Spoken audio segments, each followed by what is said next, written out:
Next topic is combination of resistances in parallel. So applying this, we need to constitute a electric circuit.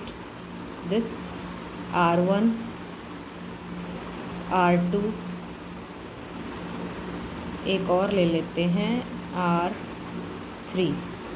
ये parallel combination है R1, R2, R3 और इसको हमने connect किया किसी battery से ताकि इलेक्ट्रिक सर्किट में करंट की सप्लाई हो की को किया press. Positive end of the battery ने आई करंट प्रोवाइड किया.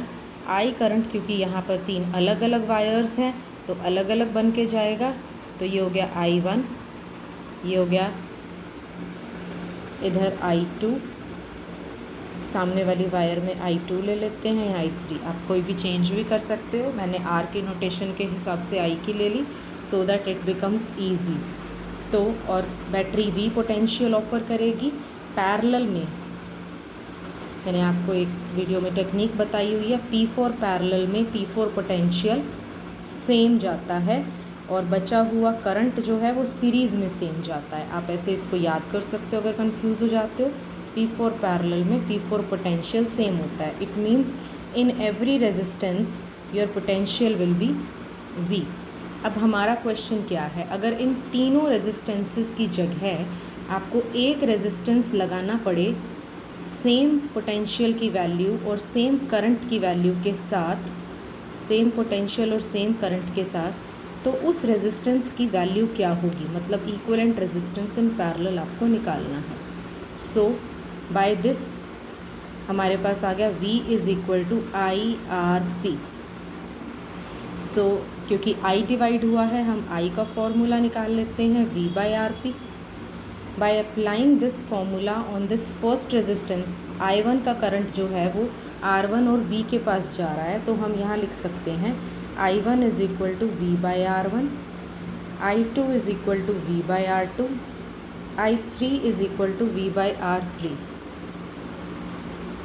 कंबाइनली करंट तो I डिवाइड हुआ था ना, I1 plus I2 plus I3 हमारे पास इक्वल आ गया V by RP is equal to V by R1 plus V by R2 plus V by R3. V हमने common निकाला 1 by R1 plus 1 by R2 plus 1 by R3. यहाँ के V से दोनों cancel out हो गए. So our formula generates as 1 by RP is equal to 1 by R1 plus 1 by R2 plus 1 by R3. अब हम इसे न्यूमेरिकल पे अप्लाई करते हैं. हमारे पास कोई 3 रेजिस्टेंस हैं.